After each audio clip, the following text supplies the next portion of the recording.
We see the results of the race right here.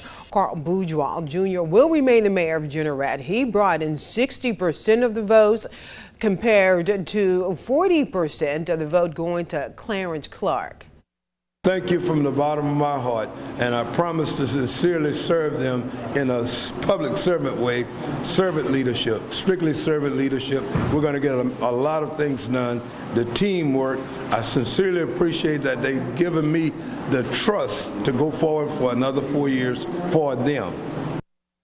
So there are other races and propositions voters in Acadiana decided on last night. Log on to our website, that's KLFY.com, for another look at your complete election results. Then let's go to Shreveport, where police there are investigating an incident after 6 people were shot in downtown Shreveport early yesterday morning. 6 people are in the hospital. 1 person fighting for his life. We're told it happened just before 2 a.m. Saturday.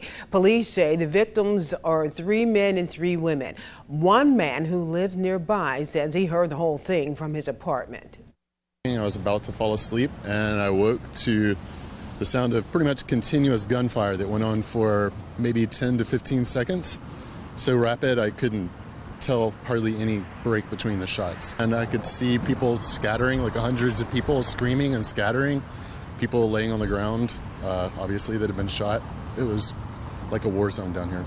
It was mostly just anger for me. I wasn't really scared. I was just really angry at the way that the city is being managed right now, to be perfectly honest with you.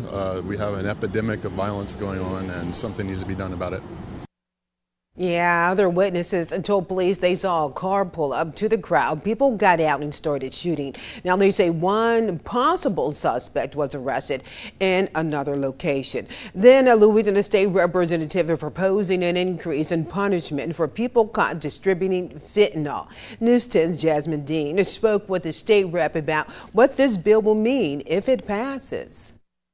As the fentanyl crisis continues, the fight against the drug's illegal distribution is not only in the use of Narcan, but also the proposed bill increasing harsher punishments for those who distribute the drug. Louisiana State Representative John Stefanski is trying to get LA House Bill 90 passed in an effort to reduce the manufacturing and distribution of fentanyl and carfentanil. What the bill would do is it would increase the penalties if you were caught distributing or manufacturing fentanyl or carfentanil over 28 grams. It would be mandatory life in prison. That life sentence would be served without probation or parole.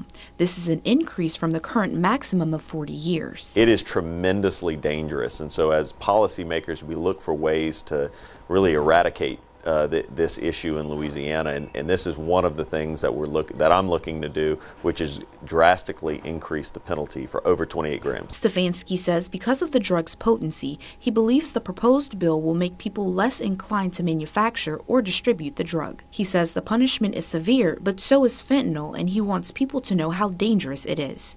If 2 milligrams will kill you, 28 grams has the propensity to kill thousands of people. And so, I mean, it might not sound like a lot, but in actuality, with the deadliness of this drug, it's pretty severe. Stefanski says education, in addition to the proposed bill, is a way to bring awareness to the extreme dangers of fentanyl. In Acadiana, Jasmine Dean, KLFY News 10.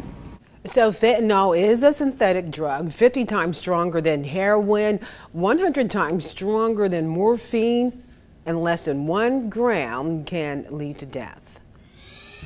A Metairie legislator is trying to toughen the penalties for teens who are convicted of carjacking right here in Louisiana. The move comes after 73-year-old Linda Fricky was killed during a carjacking attempt on the streets of New Orleans. The 4 teenage suspects are currently awaiting trial in the case. Now, state representative wants to move the option of probation for juveniles convicted of carjacking, a law currently in place for adults convicted of the same crime.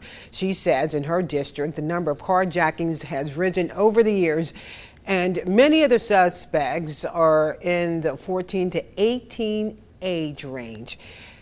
New Iberia community put together an emergency response training course in the event of any type of disaster. Now, the training took place at the Iberia Parish Parks and Recs Department at Camp Knighton.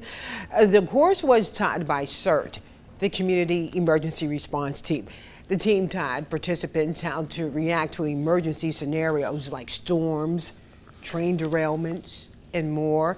Nellie Broussard with CERT says they partnered with the Lieutenant Governor Billy Nungesser's office to help put the training course together, along with the other sessions the team has put on in the past year and a half.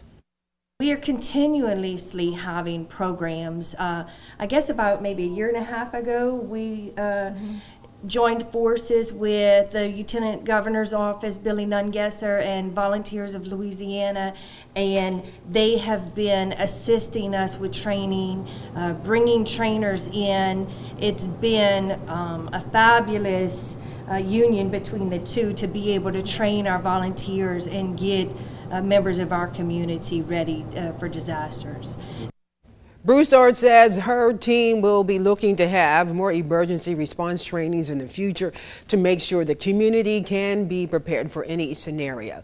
Then a powerful tornado killed close to 24 people in Mississippi and one person in Alabama. The Friday night storm leaves behind untold destruction after it leveled houses, uprooted trees, and destroyed infrastructure across parts of the South.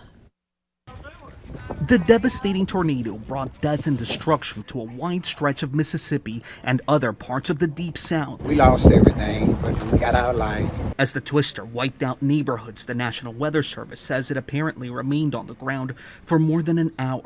The tornado touched down in Rolling Fork in western Mississippi Friday night and kept going to other towns across the region. It like sounded like a train was just like coming through the house, and you could just hear the trees just crackling and the debris just smacking up against the house, and it was crazy.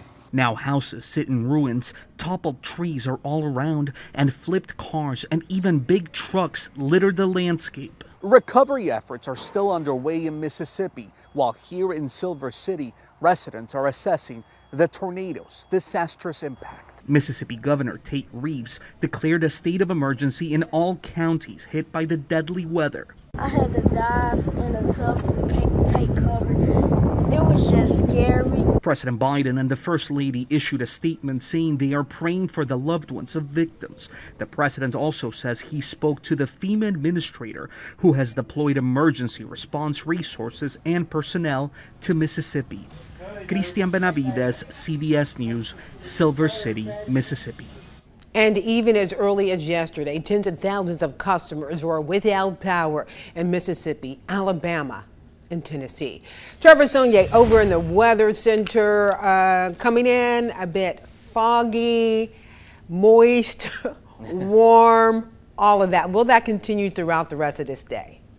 Looks like it. That's pretty much called a warm front, and it's moving across the area this morning. Okay. Let's take a look at our Sky 10 camera. This is looking down Ambassador and Lafayette.